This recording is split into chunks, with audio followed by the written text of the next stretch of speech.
leer en los textos. Si alguien puede buscar Mateo 21 del 1 al 11, y una persona, un hermano o una hermana va a leer Mateo 21 del 1 al 11, y otro hermano o hermana que prepare Lucas 19 del 41 al 42.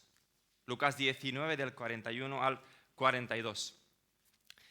Y ya sabéis lo que pasa, las malas influencias, pues escuchando solo los sermones del pastor, pues así queda el título, celebrar o llorar. Entonces, escuchando tantos sermones te influye incluso en el título, pero quiero decir que lo he preparado antes del sermón del domingo pasado. Sé que se parece, pero lo he pensado yo, no lo he copiado. Y los puntos principales van a ser, imaginaros, o sea, algo cumplir, celebrar, llorar. O sea, tan fácil como esto. Así que vamos a leer Mateo 21 del 1 al 11. Un hermano o hermana que haya encontrado el texto. Cuando se acercaron a Jerusalén y vinieron a Betfagé, al monte de los olivos, Jesús envió 2 discípulos, diciéndoles: id a la aldea que está enfrente de vosotros, y luego hallaréis una asna atada y un pollino con ella. Desatadla y traédmelo. Y si alguien os dijere algo, decid: el Señor los necesita, y luego lo enviará. Todo esto aconteció para que se cumpliese lo dicho por el profeta cuando dijo: decid a la hija de Sión, he aquí, tu rey viene a ti, manso y sentado sobre una asna, sobre un pollino, hijo de animal de cabra. Y los discípulos fueron e hicieron como Jesús les mandó, y trajeron el asna y el pollino, y pusieron sobre ellos sus mantos, y él se sentó encima. Y la multitud, que era muy numerosa, tendía sus mantos en el camino, y otros cortaban ramas de los árboles y las tendían en el camino. Y la gente que iba delante y la que iba detrás aclamaba diciendo: Hosana al hijo de David, bendito el que viene en el nombre del Señor, Hosana en las alturas. Cuando entró él en Jerusalén, toda la ciudad se conmovió diciendo: ¿quién es este? Y la gente decía: este es el Jesús, el profeta de Nazaret de Galilea. Y ahora Lucas 19 del 41 al 42.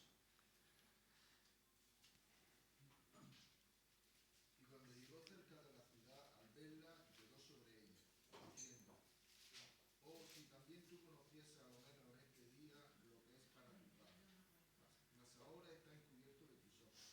Porque vendrán días sobre ti cuando tus enemigos te rodearán con vallados, te sitiarán, y por todas partes te estrecharán, y te derribarán a tierra, y a todos tus hijos dentro de ti, y no dejarán en ti piedra sobre piedra, por cuanto no conociste el tiempo de tu visitación. Perfecto, hermanos. Ahora, antes de entrar en el texto, vamos a pensar algunas cosas. ¿Te ha pasado alguna vez ver en el mismo sitio dos realidades distintas? ¿A qué me refiero? Por ejemplo, vas a las fiestas del pueblo y ves ahí personas, ves entretenimiento, risas, bebida, celebración. Ves la celebración, pero al mismo tiempo tú ahí ves también la pecaminosidad de los hombres. Tú ves la depravación. Tú ves que están perdidos. O ¿te ha pasado alguna vez ver personas que se ríen a carcajadas entre botellas de alcohol, mujeres, dinero?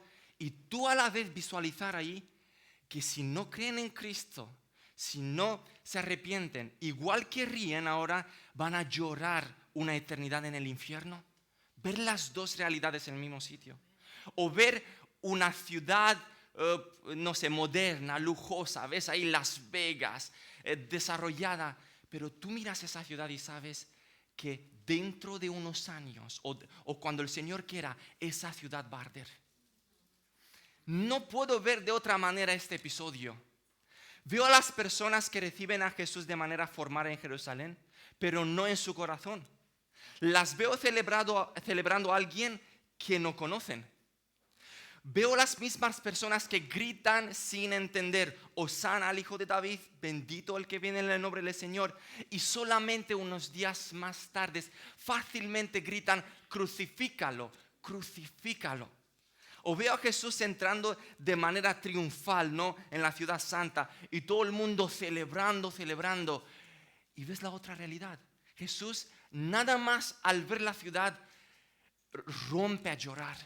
Se le quebranta el corazón diciendo, oh, si también tú conocieses. Pero el Señor te estaba recibiendo. No, no me estaba recibiendo. Pero el Señor te conocían. No, no me conocían. Y vemos dos realidades distintas. Y no sabemos si alegrarnos o llorar viendo esto. Celebrar o entristecernos. Gozarnos o conmovernos. Y conmovidos no solamente por ellos, sino también por nosotros. Porque muchas veces nosotros somos así de cambiantes, hermanos. Un día celebramos metafóricamente la entrada de Jesús en nuestro corazón, la salvación. Y nos hemos arrodillado y hemos dicho, nunca más vamos a pecar, Señor. Nunca te vamos a traicionar más. Y no pasan ni horas ni días y vuelta a los pecados, a mancharnos con los mismos pecados. Claro, no como una forma de vivir ya, pero volvimos a pecar. Volvimos a jugar con los pecados que hicieron sufrir, que produjeron este sacrificio a Jesús. O algún domingo celebrando en la iglesia momentos de bendición, de alegría, tocando el cielo. Jesús está aquí y nada más viene el lunes. Y a veces parece que vivimos como unos ateos, sin leer, sin orar. El martes con el trabajo, con las cosas, negocios. Y llega el miércoles y te encuentras con la mirada de Jesús, que te mira fijamente como miró a Pedro.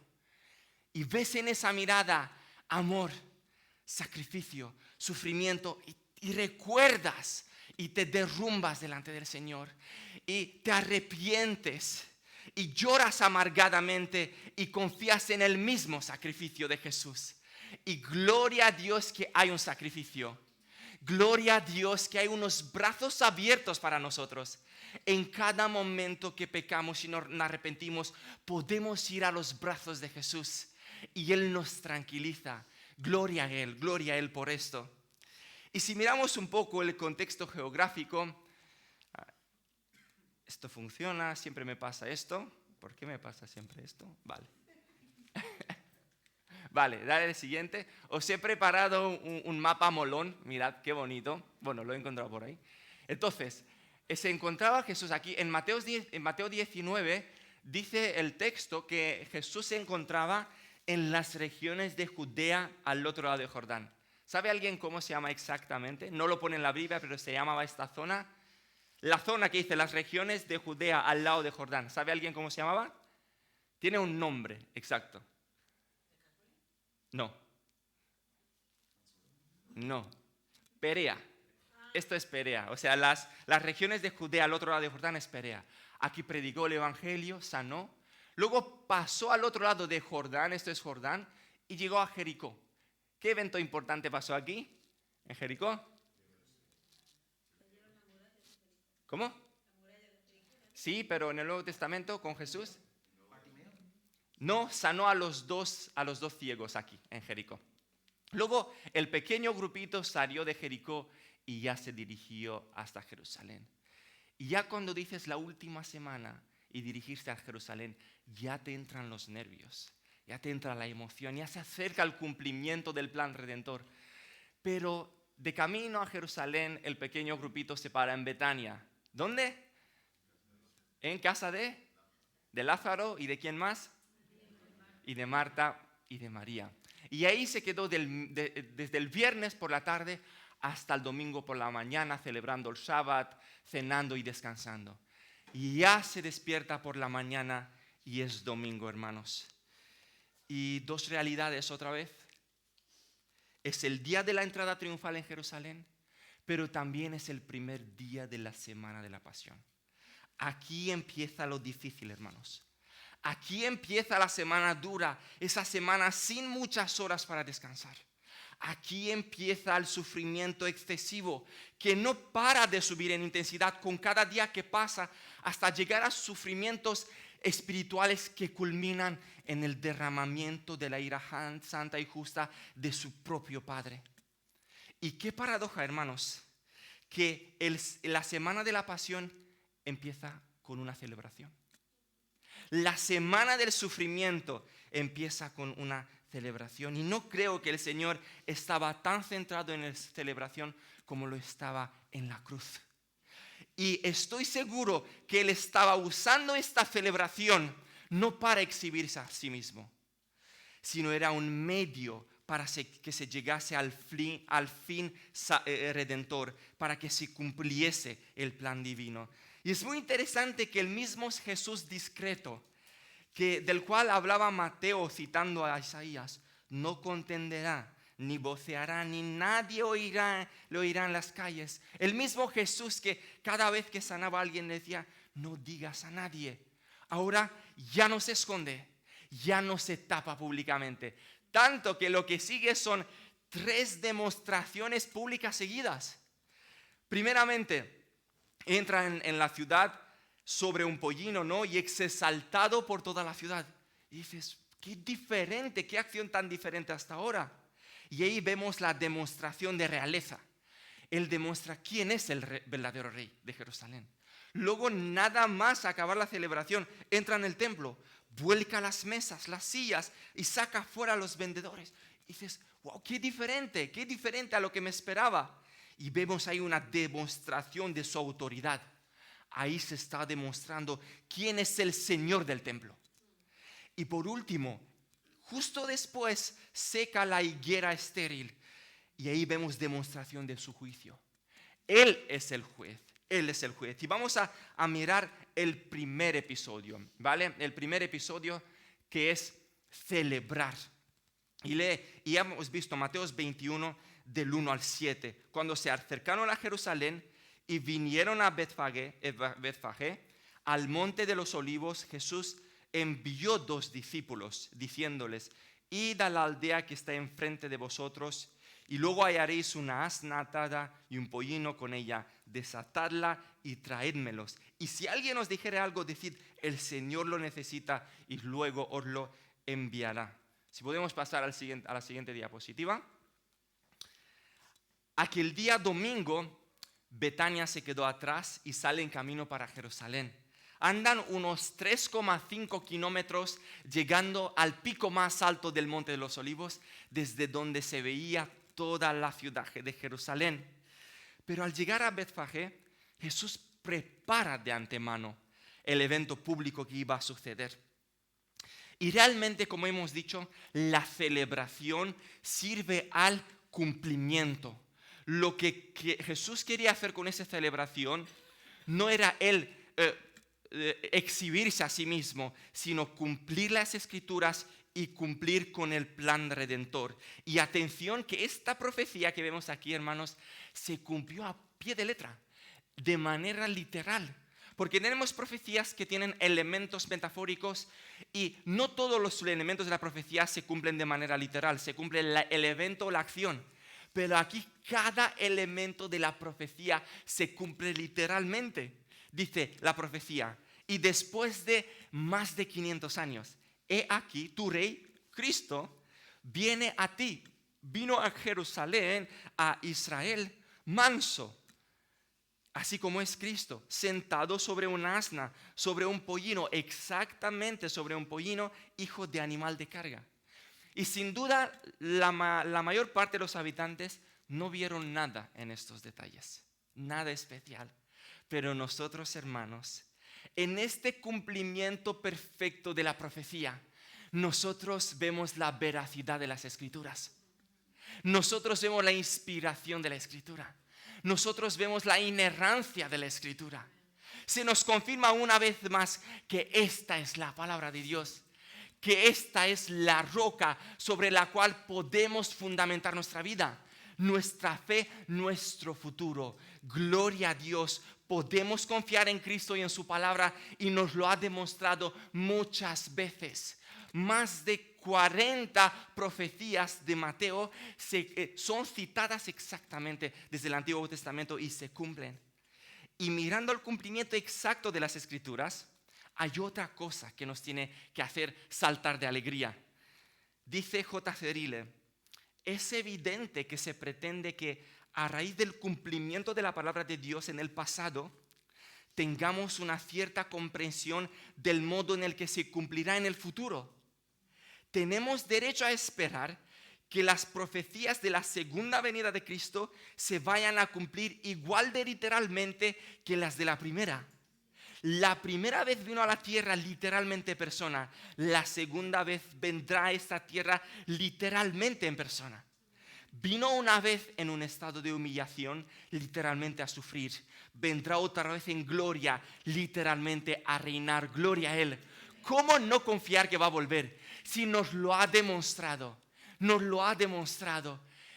Y si sabemos que va a volver, hermanos, ¿cómo vivir más en pecado? ¿Cómo vivir más disfrutando de los placeres de este mundo? O mancharnos con el pecado si sabemos que va a volver, hermanos. Queda poco, ya no hace falta disfrutar de este mundo. ¿Qué vas a disfrutar? 20, 30 años y sufrir una eternidad no vale la pena. Va a venir, hermanos. Así que, hermano, hermana, si sufres o si has perdido a seres queridos, o si te es difícil esta vida, o si pasas por debilidad en tu cuerpo, o si pasas por sufrimiento, o si has perdido mucho, solamente necesitas estar seguro de una cosa, saber una cosa. Lo mismo que sabía Job. Job perdió 99 de las cosas que tenía y solo le quedó una mujer, y hemos visto que tampoco ayudó mucho. Así que perdió casi todo. Pero mirad lo que sabía Job. Mirad lo que dice Job en 19:25. Yo sé que mi Redentor vive y al fin se va a levantar sobre el polvo. Perdió todo, pero sabía una cosa: mi Redentor vive. Mis hijos, mis hijas no viven físicamente, pero mi Redentor vive. Ya mis riquezas se han ido, pero mi mayor riqueza vive. Mi Redentor vive, y después de deshecha está mi piel, en mi carne de ver a Dios, al cual veré por mí mismo. Mis ojos lo verán, no otro.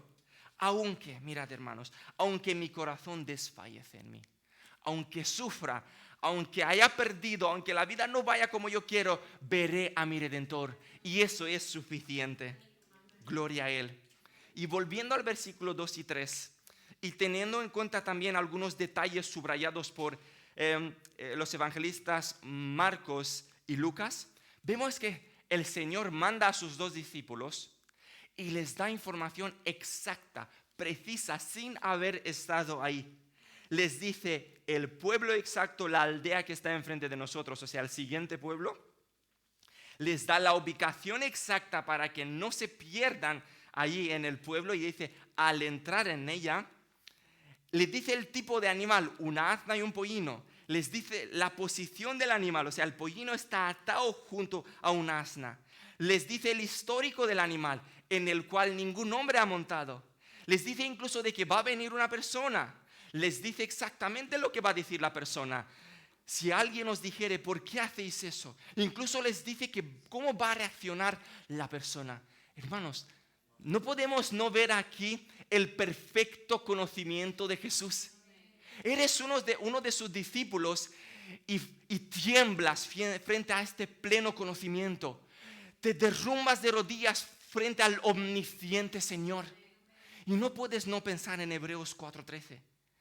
Y no hay cosa creada que no sea manifiesta en su presencia.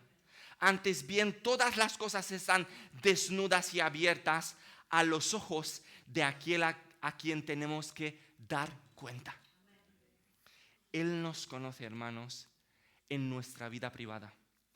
Ahí donde yo y tú no vemos mucho. Él nos conoce incluso en los sueños de por la noche, ahí donde nadie conoce. Él conoce nuestra mente, donde a veces pensamos, nadie lo ve, puedo pensar lo que quiera en mi mente. No. Él nos conoce incluso en nuestras motivaciones ocultas. Él sabe mis motivaciones ahora mismo, cuando estoy predicando, cuando estás orando. Él conoce profundamente. Él conoce nuestras acciones ocultas, nuestros pensamientos sucios. No hay secretos delante de Él, hermanos. Por esto creo que esta realidad tiene que tener un efecto represivo por un lado y purificador y santificador en nuestra vida, hermanos. Porque todos conocemos la influencia que tiene la presencia del rey, de un rey o de un presidente o de un gobernador sobre sus súbditos. No, la naturaleza de esa real presencia exige vigilar el lenguaje, el aspecto, el comportamiento cuando estás delante del rey. Incluso nosotros somos muy diferentes cuando vivimos en privado de cuando vivimos en la presencia de alguien que admiramos, en la presencia del pastor, en la presencia de un hombre de Dios o de un amigo que queremos impresionar. Pero hay algo más impactante, hermanos. Nosotros cada segundo no lo vivimos en la presencia del pastor o de los hermanos, pero sí lo vivimos en la presencia del Dios Todopoderoso, del que es 3 veces santo. Sus ojos, que hemos cantado, que son como llamas de fuego, ve cada aspecto de mi vida, cada momento en mi habitación, cuando estoy en el trabajo y no hay cristianos alrededor, cuando pienso en cada momento. Nosotros vivimos delante de su faz, en su presencia, hermanos. Eso sí nos tiene que cambiar la vida. No el hecho de que me ve el pastor, el hecho de que me ve mi amigo, el hecho de que me ve alguien. Me ve Dios todo el rato. Y voy a rendir cuenta por cada segundo de mi vida. Esto nos tiene que motivar a vivir una vida íntegra y santificada en cualquier circunstancia, hermanos. En cualquier lugar, en cualquier momento. Y decía otra vez J.C. Ryle, no hagamos nada que no nos gustaría que Cristo viese.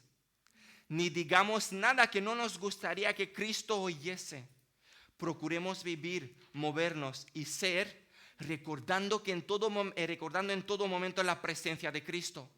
Comportémonos como lo habríamos hecho si hubiéramos caminado junto a Él, en la compañía de Santiago y Juan a la orilla del mar de Galilea. Esta es la forma en que uno se prepara para el cielo. Allí estaremos siempre con el Señor. Amén. Y sigue el texto y dice Mateo en 21:6, y los discípulos fueron e hicieron como Jesús les mandó. Vemos aquí una obediencia, pero esta obediencia es aún más noble cuando leemos Juan 12:16. Dice Juan 12:16, estas cosas no las entendieron sus discípulos al principio. Hermanos, ellos frente a las peticiones del Señor podrían haber dicho, pero Señor, vamos ahí así sin más a coger el pollino, así sin más. Y si no está ahí el propietario, pero ¿estás seguro? A ver, tú vas a entrar con el pollino, ¿no lo ves un poco ridículo? O sea, o no crees que te van a detener y te van a matar. Pero ¿qué hacen ellos?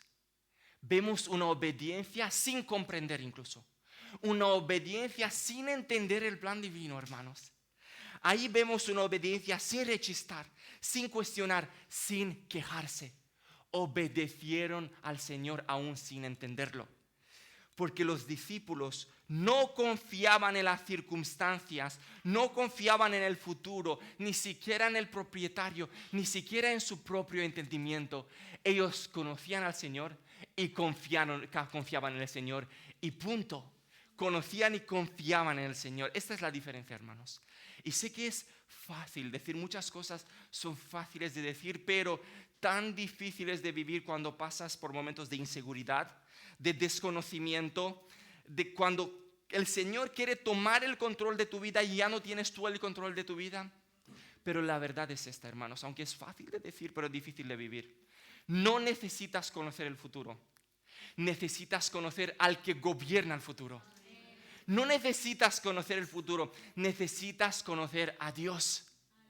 Porque pensemos, si yo tuviera una moto, aunque nunca voy a tener una moto, no voy a tener una moto, que sepan, no voy a tener una moto, pero si yo tuviera una moto y de repente viene Ramón a pedirme la moto, porque dice, mira hermano, mi moto está en el taller, pero tengo unas ganas hoy de ir con la moto, yo no necesito preguntarle, Ramón, cuidado, ¿y dónde vas y qué vas a hacer con ella?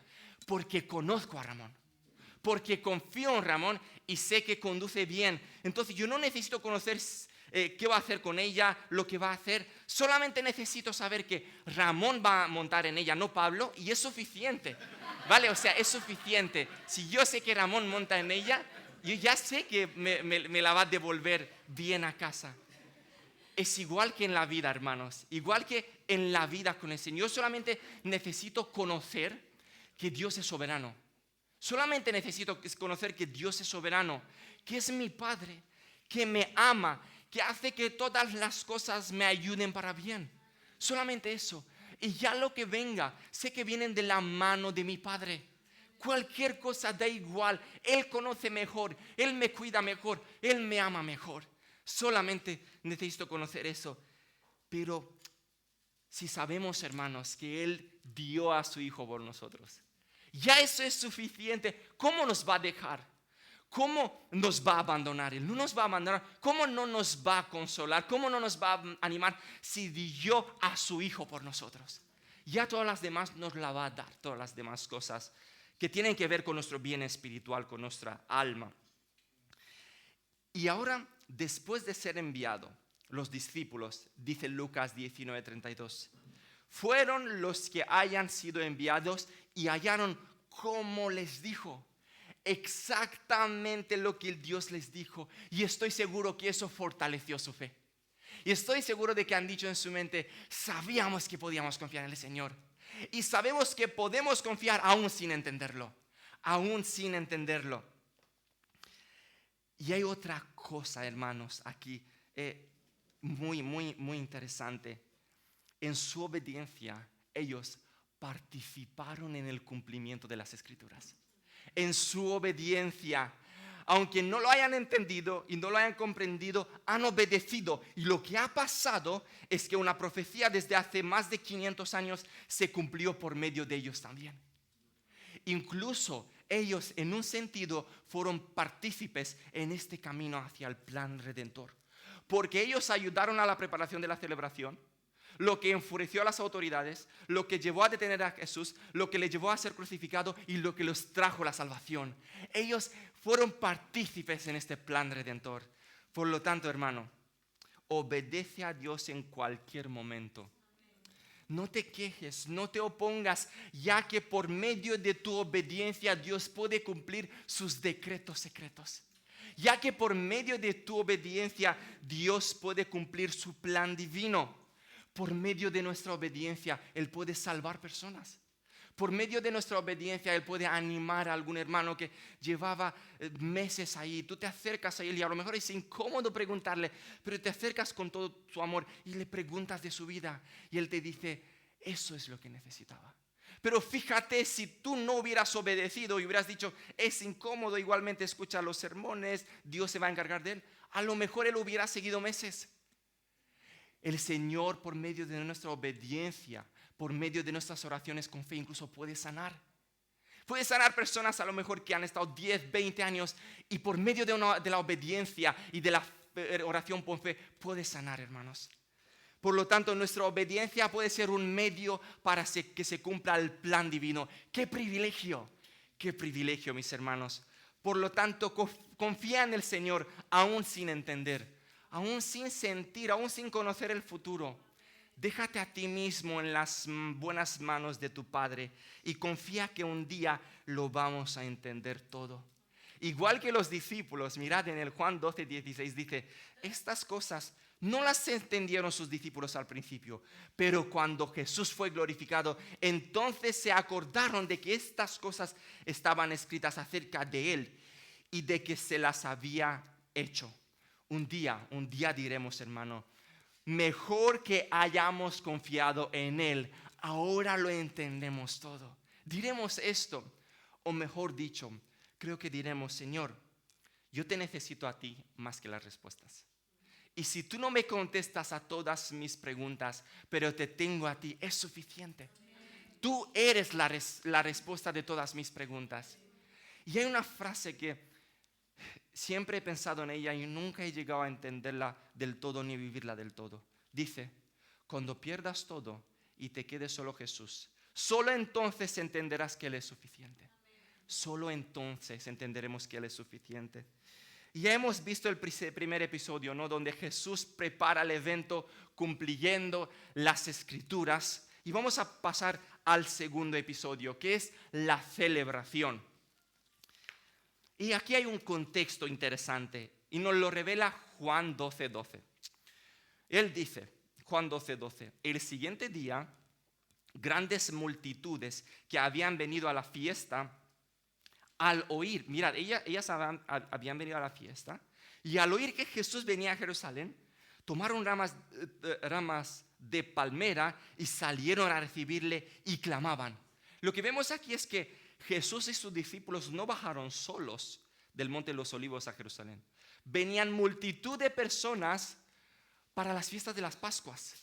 Y en ese momento, cuando vieron a Jesús, unos lo recordaron, otros le habían visto hacer milagros, otros le consideraban un buen profeta. Y ahí es donde corrió la voz y vinieron a celebrar a Jesús. Y vamos a mirar ahora a la celebración en sí, al evento. La pregunta es, ¿fue realmente una entrada triunfal? ¿En qué sentido fue triunfal y en qué sentido no lo fue? Hermanos, a nivel social fue insignificante. A nivel social, si tú miras en las personas, fue insignificante. A nivel escritural, si tú miras la persona de Jesucristo, fue impresionante. Y a nivel espiritual fue providencial. A nivel social, si miras la realidad de las personas, ves que nadie vino especialmente por él. Ellos venían para las fiestas y se encontraron con él. Realmente la celebración tuvo lugar fuera de Jerusalén, con personas de fuera, y se celebró más fuera de la ciudad. Dentro de la ciudad no había ningún mensaje referente a que él es el Mesías. Lo habían recibido solo como profeta, como milagrero, pero no como Mesías. Todo fue solamente a nivel emocional.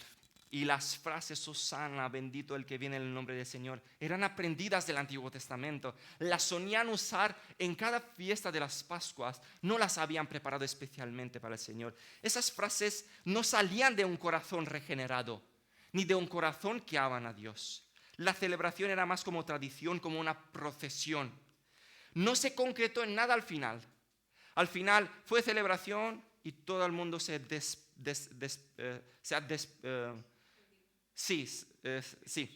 dispersó, todo el mundo se dispersó. Si realmente lo querían como rey, le hubieran nombrado, le hubieran puesto en un alto cargo, no crucificado. Y lo más triste, que las mismas personas que lo exaltaron, luego lo crucificaron. Esta es la realidad social realmente. Pero si tú miras la realidad de Cristo, si miras con los ojos espirituales, lo ves impresionante. Y un reformador del siglo XVI que se llama Juan de Valdés lo describió así. Él dijo, en esta entrada de Cristo en Jerusalén y en el templo, me parece que mostró más majestad que en ninguna otra cosa de cuantas hizo, la cual majestad se me representa tanto mayor cuando la veo mezclada con profundísima humildad. Grandísima majestad fue entrar en Jerusalén con la ceremonia de los ramos que acostumbraban los hebreos a hacer en el 7º mes, conforme a lo que les será mandado en el Levítico capítulo 23, y con las aclamaciones de Hosana que habían los hebreos añadido a la ceremonia de las ramas, como consta por sus historias. Y fue grandísima humildad entrar con aquella majestad, entrar cabalgando en un asno. Propiamente lo habían visto entrar el profeta Zacarías, como dijo, decida la hija de Sión. También fue grandísima majestad entrar Jesús en el templo de Jerusalén, haciendo el estrago que hizo y diciendo las palabras que dijo. Y fue grandísima humildad salirse aquella noche fuera de la ciudad, no queriendo seguir, como sería decir la victoria contra los principales de la sinagoga. Qué bello es Cristo, hermanos. Qué combinación de realeza y humildad. Tiene todo el oro del mundo, toda la plata, pero entra de manera humilde cabalgando sobre un pollino. Él es el rey del universo y no exige ser el rey de Jerusalén, el rey militar, el rey social. Él es tan impresionante que no se quiere exhibir, realmente lo dice, quiero cumplir las escrituras. Y a nivel espiritual, vemos aquí algo impresionante, la providencia de Dios. Aquí vemos una fuerte influencia soberana que Cristo tuvo sobre las mentes de las personas, sobre sus acciones, sobre todo el evento.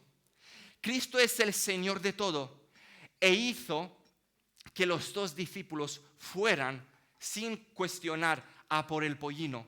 Él hizo que el pollino y la asna estuvieran ahí. Él hizo que el propietario les dejara. Él hizo que más de 3,000 personas se unieron ahí en el mismo sitio. Esa es la providencia de Dios. Vemos que fácilmente podía el Señor conquistar Jerusalén. Podía unir un ejército, podía hacerse un imperio y gobernar sobre Israel tan fácilmente, tan fácilmente. Cada detalle de esta ceremonia fue soberanamente orquestado por el soberano Cristo, por la providencia de Dios. Y ahora es cuando vamos a analizar los mensajes en sí. Los mensajes de la profecía que vemos en Zacarías 9:9 y el mensaje de la multitud. Y dice la profecía, la volvemos a leer, de Mateo 21:4. Todo esto aconteció para que se cumpliese lo dicho por el profeta cuando dijo: decid a la hija de Sión, he aquí tu rey viene a ti manso y sentado sobre una asna, sobre un pollino, hijo de animal de carga. ¿Qué vemos en esta profecía? Vemos primero que ni siquiera se nombra el profeta. Esto quiere decir que el acento caía sobre Dios hablando directamente a la hija de Jerusalén, a la hija de Sión, que es Jerusalén, que es Israel. Esto ofrece mayor impacto para la audiencia. Estaba Dios hablando a la audiencia directamente. ¿Y qué dice Dios? En Zacarías 9:9, que es la profecía, empieza con: alégrate mucho, hija de Sión, da voces de júbilo, hija de Jerusalén. Pero vemos que Mateo no menciona esta parte. No menciona la de alégrate mucho y da voces de júbilo. Porque realmente la situación no era para celebrar. No era para alegrarse. Mateo no podía pedirle alégrate cuando lo que va a venir después es el juicio físico, del que decía Lucas 19:43, y luego el juicio eterno, porque el velo cubría sus corazones.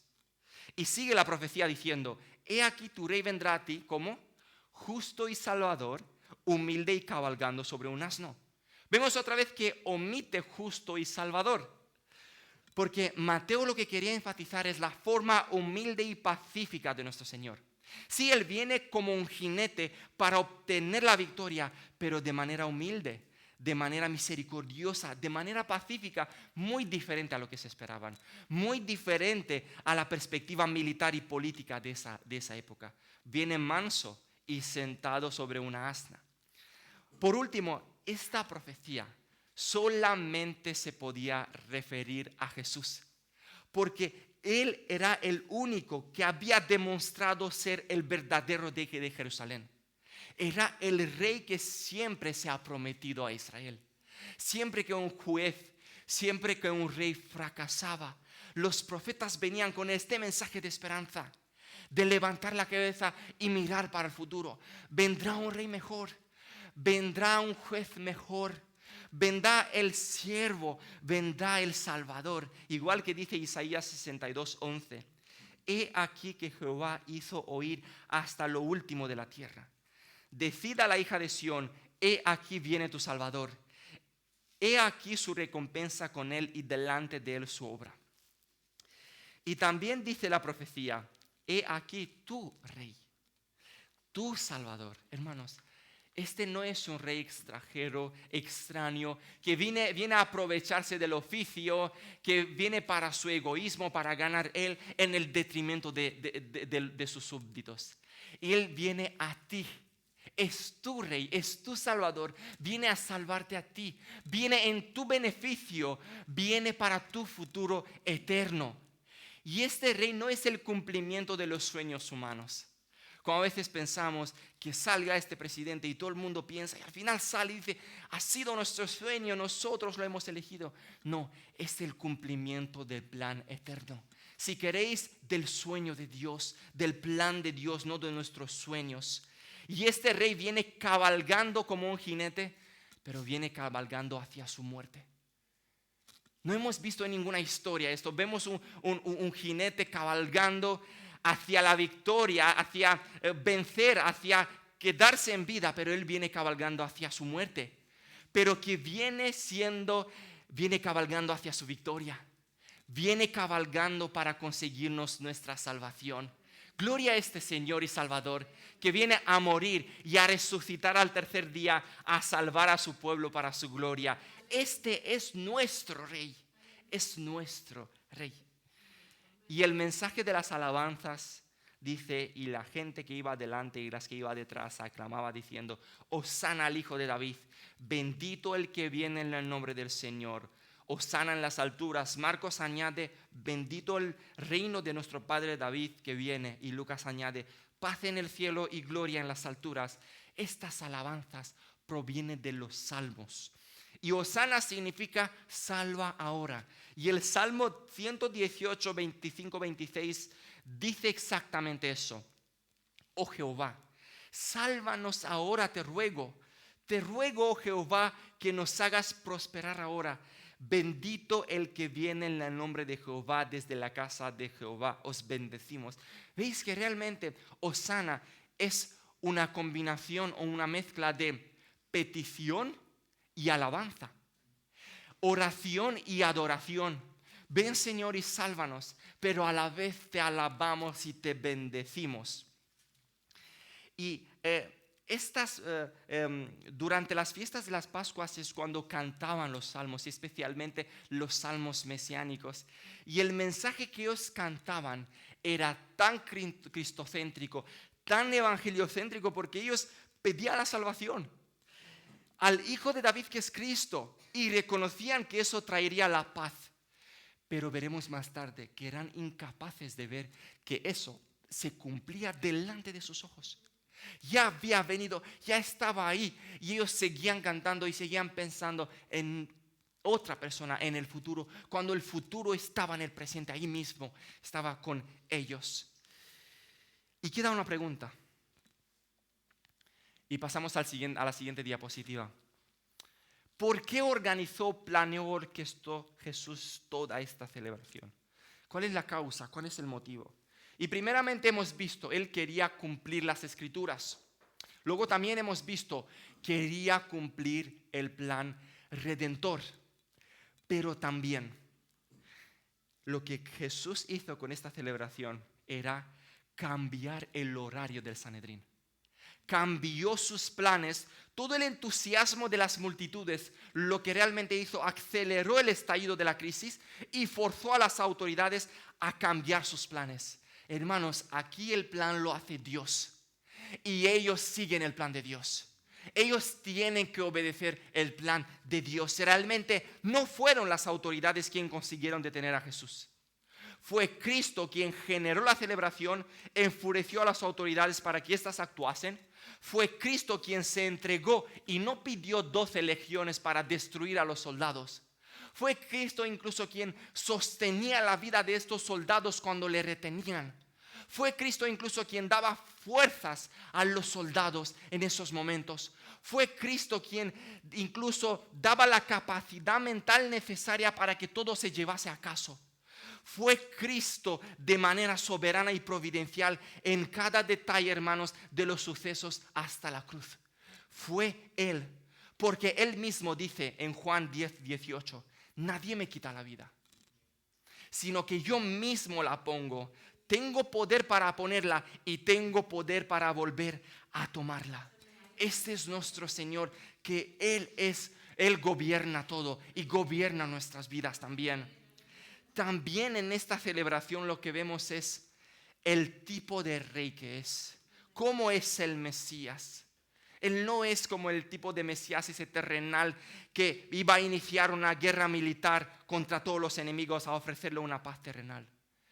Él veía como el Mesías que iba a traerle la paz duradera, la más importante paz que necesita el ser humano, la paz para con Dios y también la paz entre las personas, entre los hermanos. Por eso Él no entra sobre un caballo salvaje y fuerte. Él entra sobre un pollino, que es un animal más relacionado con la paz que con la guerra. porque Él mismo es el príncipe de paz.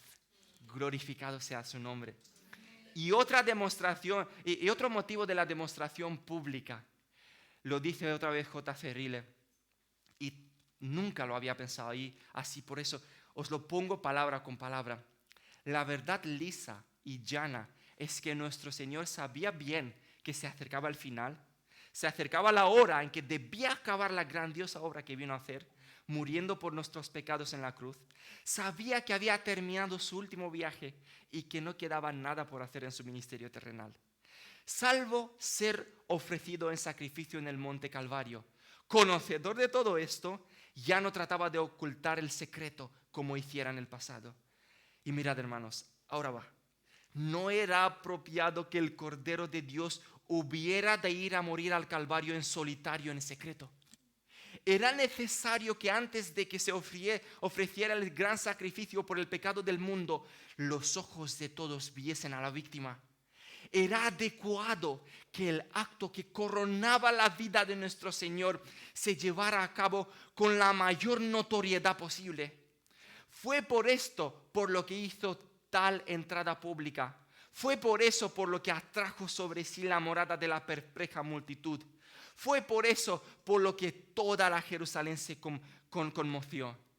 Impresionante, hermanos. La sangre expiatoria del Cordero estaba a punto de ser derramada. Este acto no había de hacerse en ningún rincón. Gloria a nuestro Salvador. Esto lo tiene que ver todo el mundo. Esto lo que tiene que ver cada persona. Esto no se hace en secreto. El evangelio no se mantiene en el secreto. El evangelio tiene que estar expuesto públicamente, hermanos. Ya hemos visto las primeras 2 escenas cumplir. Cristo organiza la celebración mandando a los 2 discípulos para preparar la ceremonia y cumplir con las escrituras. También hemos visto celebrar. Entra Jesús montado en el pollino y hemos visto el contexto, el contenido y las causas de la celebración. Ya pasamos a la última escena, llorar. Y esto es bastante sorprendente porque te esperas que después de toda esta celebración, todo el buen rollo, todos los cánticos, toda la alegría, tenga un final feliz. Y entre Jesús lleno de alegría, alabándoles porque le han recibido por la recepción, porque le han aclamado como Mesías, pero no. Lo que ves es todo lo contrario.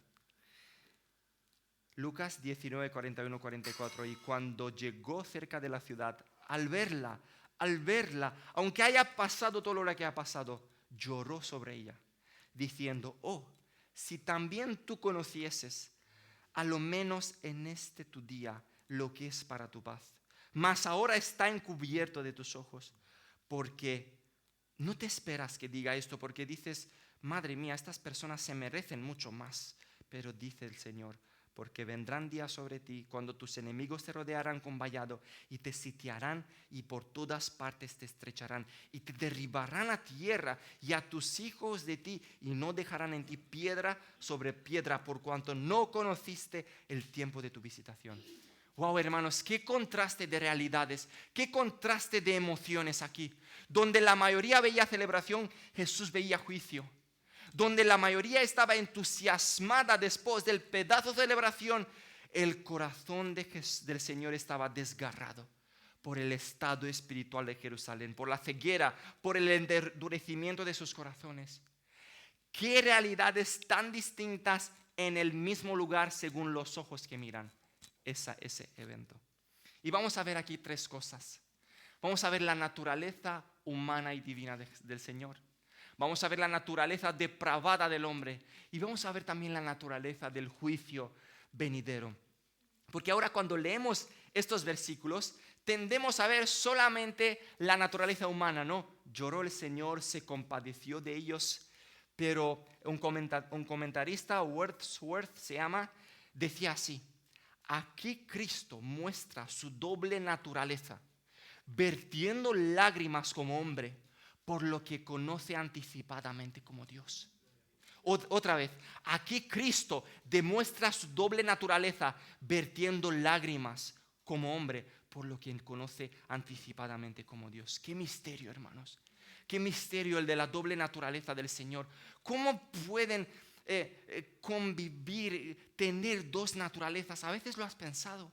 ¿Cómo puede ser en la misma persona dos naturalezas? ¿Cómo puede ser que Él era débil en su cuerpo, pero era a la vez era el Dios fuerte? ¿Cómo puede que Él se cansaba en su cuerpo? Pero dice Isaías, no desfallece ni se fatiga con cansancio. ¡Qué misterio! Como dice en Marcos 13:32, ni el Hijo conoce aquel día, pero Él es Dios y volverá y conoce. Y te explota la mente. ¿Cómo que un hijo nos es dado, pero Él es el Padre de la eternidad? Y hermanos, este es el momento cuando la teología nos lleva a la doxología. Este es el momento cuando no llegas a entender a Dios. Dale gracias por su inmensidad. Porque si le hubieras podido entender, no le puedes alabar. Porque es finito. Pero siendo infinito, le puedes alabar. Y en ese momento tenemos que arrodillarnos y glorificarle. Señor, eres tan inmenso, tan misterioso, que no llego a entenderte. Pero gloria a ti porque no llego a entenderte. Porque eso demuestra que eres Dios. Eso demuestra que eres Dios. Pero al mismo tiempo, cuando lees, y cuando llegó cerca de la ciudad, al verla, lloró sobre ella, diciendo, oh, si también tú conocieses, al menos en este día, lo que es para tu paz. No puedes no ver aquí la ternura del Señor, la compasión del Señor para los pecadores. El amor ese, no puedes no ver aquí este amor es aún más profundo cuando el Señor conocía el corazón del pecador. Porque nosotros nos amamos y no conocemos todo sobre nosotros. El problema es cuando empezamos a conocernos, a veces nos distanciamos. Pero el Señor les amaba incluso conociendo el corazón del pecador. Incluso conociendo la crueldad del corazón del pecador. Su fariseísmo, su terquedad, sus prejuicios, el orgullo, la vanagloria. El Señor los veía, los amaba, aunque delante de sus ojos Él veía lo que les iba a hacer. Veía lo que le iban a hacer. Veía el juicio injusto, la entrega a los gentiles, los sufrimientos extremos, la burla, la crucifixión. Pero Él seguía compadeciéndose de ellos. Qué amor tan profundo, qué amor tan inexplicable. Conocer que te van a hacer sufrir, conocer su corazón y seguir compadeciéndose de ellos. El texto nos habla claramente de la gracia común de Cristo, de ese amor universal para el mundo perdido. Vemos que aquí el Señor llora y se compadece de unos réprobos, de unos apóstatas, de personas que le iban a crucificar, de personas que nunca creerían en Él. Él no es un Dios frío, hermanos. Él no aplica sus decretos de manera malévola, superficial, indiferente, dándole igual a las personas. Él no manda al infierno personas riéndose a carcajadas, hermanos.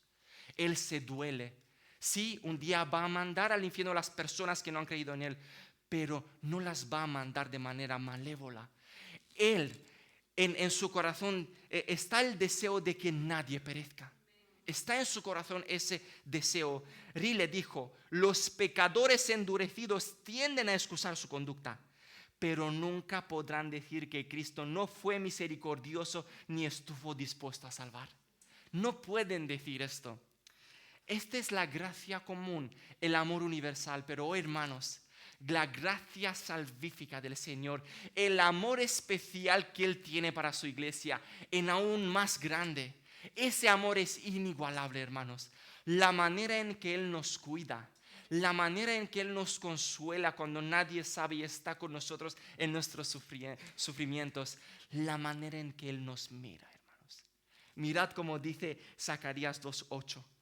Porque así ha dicho Jehová de los ejércitos: tras la gloria me enviará Él a las naciones que os despojaron, porque el que os toca a la niña de sus ojos. Así nos llama, hermanos. Somos la niña de los ojos de nuestro Señor. ¿Quién puede pensar eso? Y es más, hermanos, tú no te puedes cuidar a ti mismo como el Señor te puede cuidar. no nos podemos amar a nosotros mismos como el Señor nos ama. Incluso es más, pues en cuanto Él mismo padeció siendo tentado, es poderoso para socorrer a los que son tentados. Cuando pasas por sufrimiento, piensa que Jesús pasó por ahí también. Y sufrió mucho más que tú y que yo. Y nuestras lágrimas se pierden, hermanos, en el océano de sufrimientos de Cristo.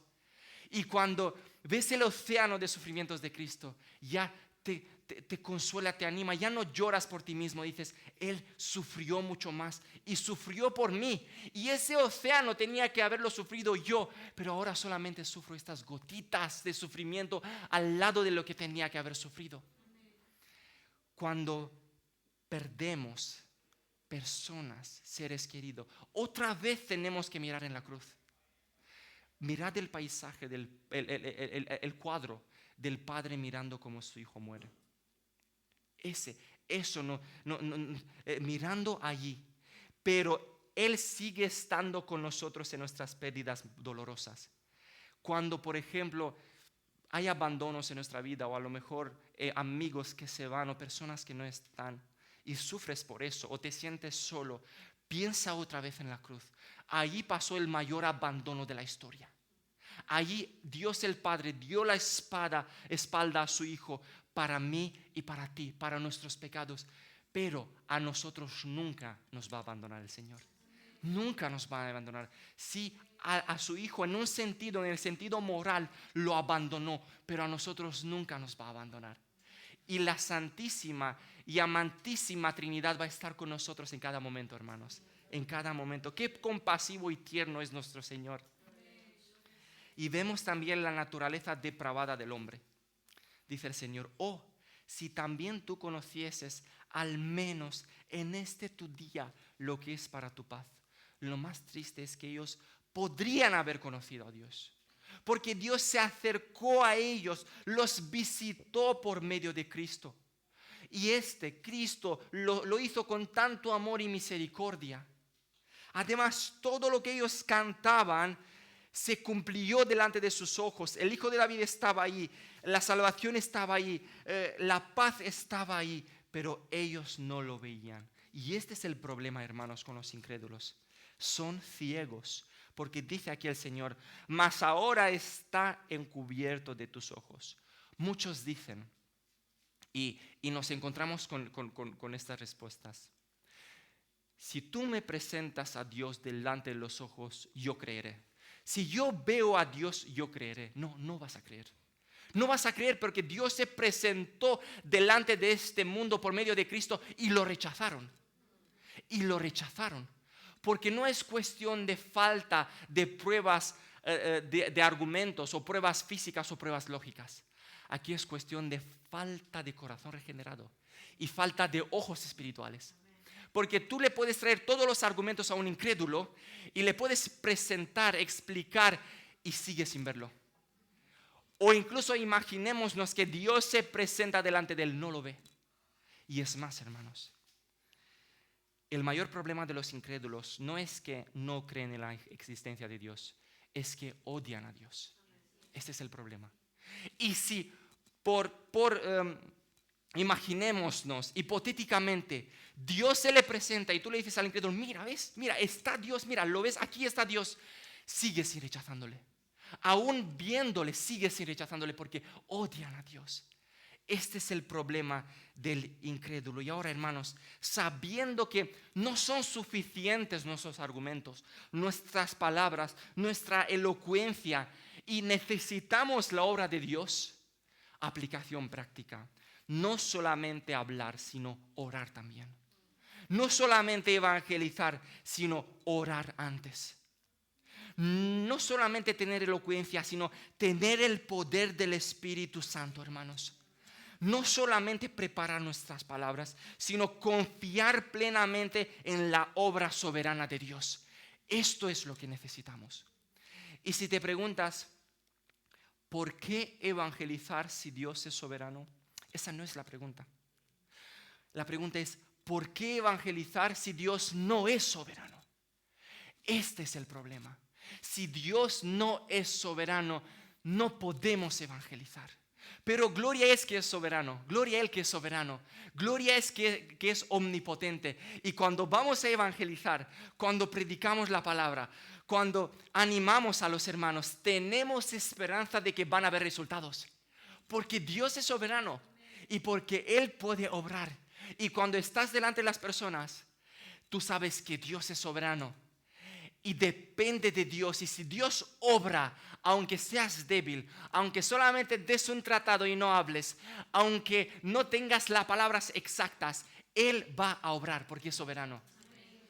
Saber que Dios es un caballero que tiene las manos atadas frente al libre albedrío del hombre y saber que la salvación depende del hombre y de cómo yo evangelizo, no me motiva nada a salir a evangelizar, hermanos. Me frustra. Voy con miedo. Digo, ¿y si no lo hago bien? ¿Y si no lo he hecho bien? Y de repente no se ha salvado y se me piden la sangre de mis manos. No, hermanos, pero lo que nosotros necesitamos saber es que Dios es soberano.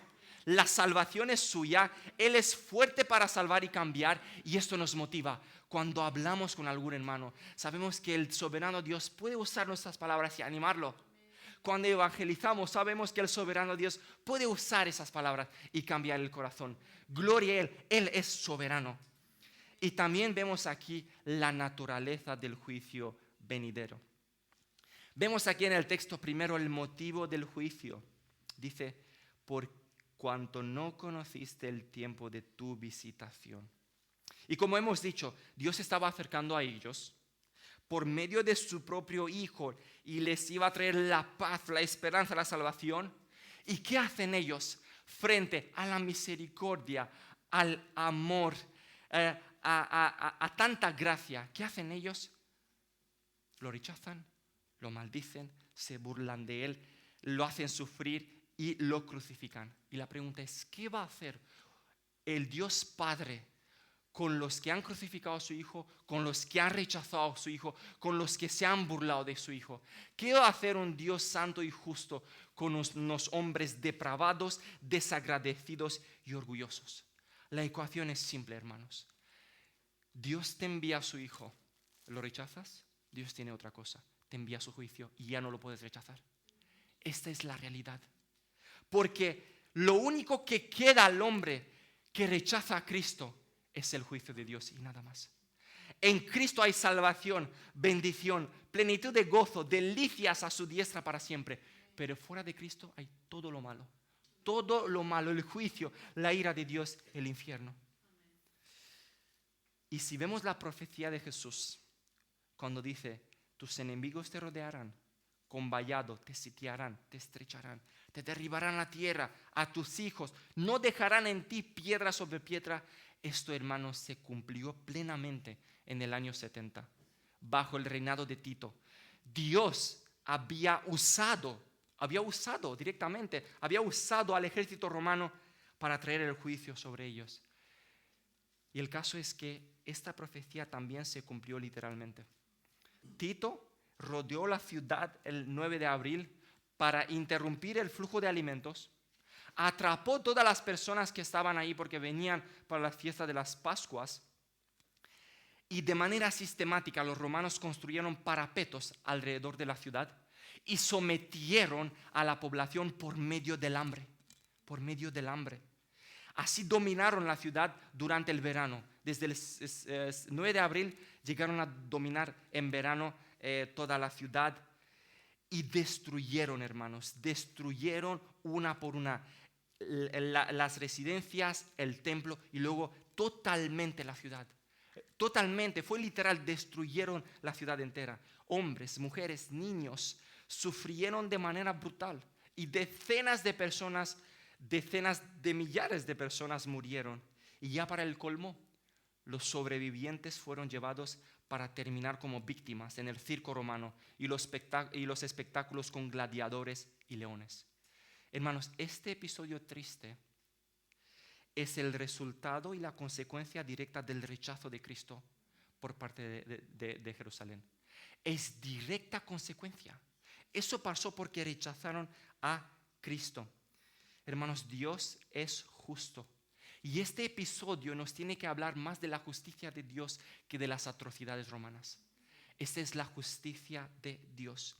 Y si esto nos ha parecido mucho sufrimiento, hermanos, esto es nada en comparación con el juicio eterno, que va a ser otra vez resultado y consecuencia directa de haber rechazado, ignorado a Cristo. Mis hermanos, en el juicio histórico del año 70, fue Dios, pero por medio de los romanos, que aplicó el juicio. En el infierno, hermanos, va a ser Dios directamente aplicando la justicia.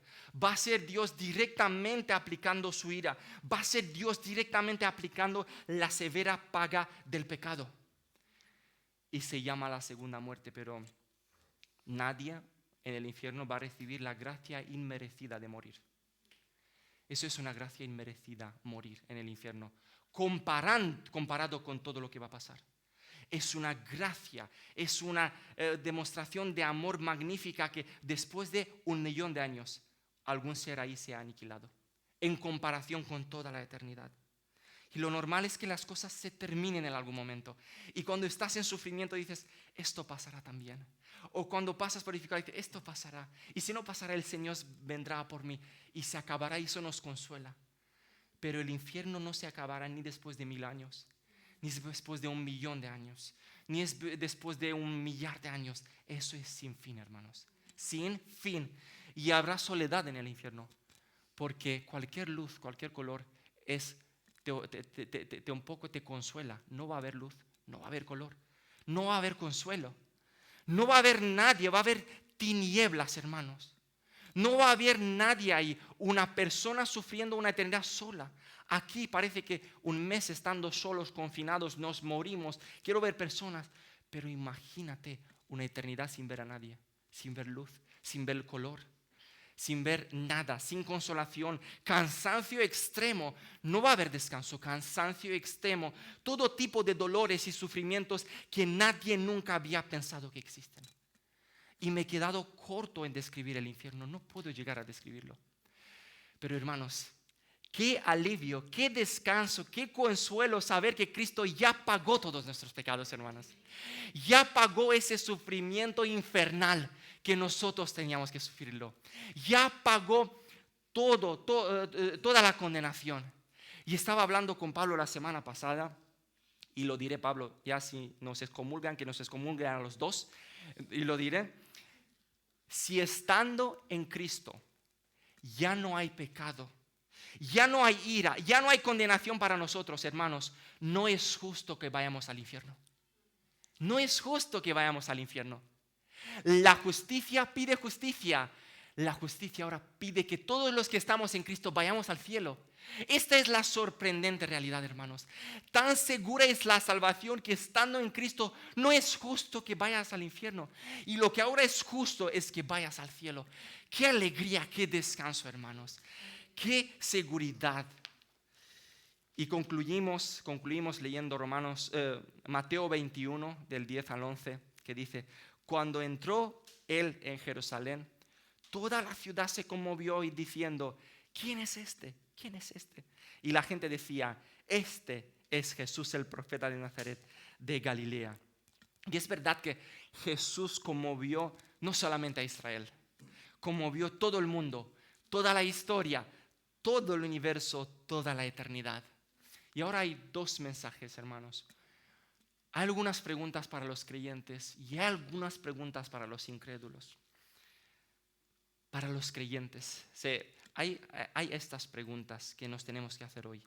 ¿Es Cristo Señor de nuestra vida? ¿O solamente consejero y habla cuando tú le preguntas?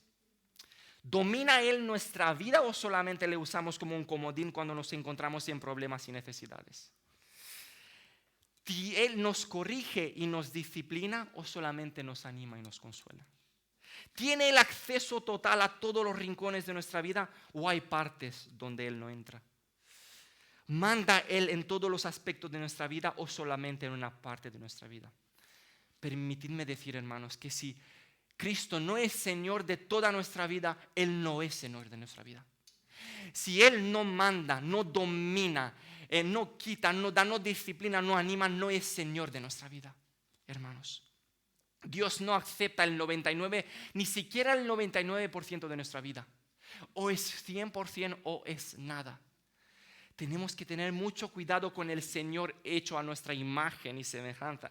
Ese Señor que solamente me consuela, solamente me anima, solamente me dice que valgo mucho y que tengo que perseguir mis sueños, y cuidado con el que se oponga a mis sueños. Cuidado con esta perspectiva del Señor. Cuidado con el Señor que nunca disciplina, nunca corrige, nunca me pasa por el valle de la sombra de la muerte, nunca usa su vara. Hermanos, el verdadero Señor, el Señor quitará cosas preciosas de nuestra vida. Quitará incluso personas que hemos idolatrado tanto, para darnos cuenta que cuando cantamos Jesucristo basta, no es verdad para nuestra vida a veces. Y que hay cosas que toman el primer lugar. Y cuando el Señor nos lo quita, nos duele. Pero parte de este dolor es nuestra idolatría. Nos duele la idolatría realmente cuando Él nos quita algunas cosas. Y Él, como Señor de nuestra vida, buscará no nuestra comodidad, sino su gloria. Ay, qué fácil es decir esto, pero hermanos, pasaremos por sufrimiento por su gloria.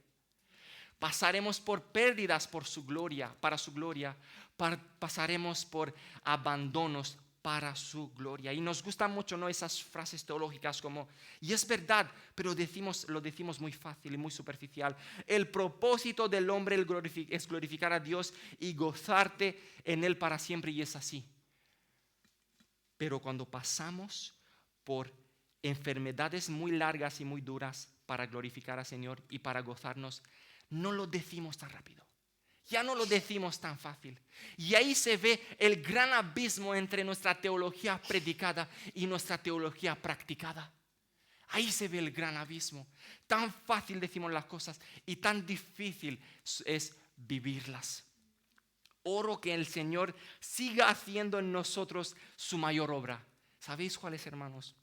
No que seamos los mejores cantantes, mejores predicadores, mejores abogados, mejores escritores, mejores de todo, sino su mayor obra que va a hacer en nosotros es humillarnos, es aplastar el orgullo, es hacernos menguar para que Cristo crezca más en nosotros, para que seamos más semejantes a Cristo. Porque si no hay obra de quitar, si no hay una obra de quitar, de perder, de humillarnos, nos seguiremos gozando en cosas y personas terrenales. Y los afectos por Cristo, los afectos por Cristo disminuirán. Pero como el Señor nos quiere más de lo que nos queremos nosotros a nosotros mismos, Él quita cosas. Él nos debilita para darnos a Cristo, para asemejarnos más a Cristo. Ahora hay preguntas también para los incrédulos de hoy, de aquí. Y está bien que las escuchemos todos, porque ¿qué tal si entre los miembros de la iglesia hay incrédulos? ¿Qué tal si entre los que están bautizados hay incrédulos? Entonces, realmente las preguntas que siguen son para todos. ¿Eres de los que celebra a Jesús cada domingo, pero no lo conoce personalmente, como lo celebraron ellos? ¿Eres de los que tiene a Jesús tan cerca, pero siempre lo rechaza? ¿Eres de los que canta con las multitudes, pero luego no canta en su corazón, no canta desde un corazón regenerado? ¿Eres de los que ora aquí en la iglesia, pero no ora en su casa? ¿Eres de los que les gusta decir frases teológicas, pero no te gusta vivirlas? ¿Eres de los que saben que no están bien con Dios, que no tienen una relación con Dios y no te preocupa, y tampoco te preocupa el infierno? Me gustaría decirte que sí, en la primera venida Jesús lloró por los pecadores, por los incrédulos, y todavía se sigue compadeciendo por ti. Pero en la segunda venida pasará esta realidad que Jesús la describe, porque se cumplió en el año 70, pero también que se cumplirá cuando venga el Señor, porque vendrán días sobre ti, o mejor dicho, vendrá una eternidad sobre ti, cuando no tus enemigos, sino tu enemigo Dios te rodeará con vallado, te sitiará y por todas partes te estrechará y te derribará. ¿Por qué? Por cuando no conociste el tiempo de su visitación. Sí, Beni, pero no me siento preparado, o no siento que tengo que buscar al Señor, ¿vale? Imagínate, y el Señor no quiera, pero imagínate que de repente esto empieza a arder aquí. Y todos salen buscando, salen corriendo a por sus vidas y gritan a los vecinos, a los bomberos que vengan, que apaguen todo este fuego. Y tú te quedas dentro y dices, mira, yo no siento que tengo que salir. Yo no me siento preparado, yo no he hecho el curso de prevención de riesgos laborales. Así que me quedaré aquí a arder en el fuego. Esta es la realidad de los incrédulos, hermanos. Esta es tu realidad si no conoces a Dios. Estás bajo una constante condenación e ira de Dios. Y el momento de buscar al Señor es ahora. Es ahora. Ahora dile, Hosana, hijo de David, sálvame ahora en esta lid. Ahora mismo es el momento. Sí, Benny, pero he oro y no siento nada. No hay cambios en mi vida, no veo nada. Sigue orando. Sigue orando hasta que Él te salve, hasta que Él tenga misericordia. Sigue orando hasta que no puedas más. Sigue orando. Porque una persona que sigue clamando a Dios por su vida de manera sincera, eso es característica de los elegidos, hermanos. Cuando vemos personas orando y clamando al Señor. Así que resumiendo, hermanos, hoy hemos visto el primer punto, cumplir. El Señor organizó toda la celebración para cumplir con las Escrituras. Y las lecciones que aprendimos en el primer punto fue, confiemos totalmente que el Señor va a volver porque ya nos lo demostró en la primera venida. Él vino literalmente y volverá literalmente. La segunda lección, vivamos vidas santificadas porque vivimos en la presencia de Dios, delante de sus ojos santos.